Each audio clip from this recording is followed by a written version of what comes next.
Jajaran pemerintah Kota Palembang bersama perangkat kecamatan SU1, SU2, Pelaju, dan Jakabaring melakukan peninjauan di kawasan penggalian jaringan pipa gas bumi untuk rumah tangga Kota Palembang tahun 2018-2019 di kawasan Pasar Induk, Jakabaring, Palembang. Ditemui di lokasi peninjauan, Kepala Bagian Administrasi Pembangunan Setda Kota Palembang Zuriati mengatakan, pembangunan jaringan gas atau JAR gas ini merupakan bantuan dari Kementerian ESDM secara gratis untuk masyarakat menengah ke bawah.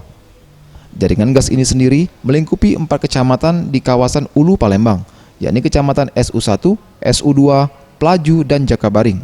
Untuk total sambungan JAR gas ini sendiri sebanyak 4.315 sambungan rumah.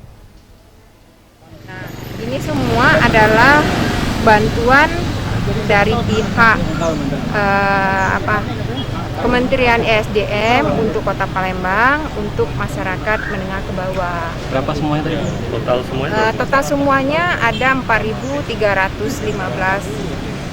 SR, sambungan rumah SR. Ia menambahkan untuk progres pembangunan JAR gas ini sendiri sudah cukup baik, di mana untuk Kecamatan SU1 mencapai 45%, SU2 80%, Pelaju 60%, dan Jakabaring 15%.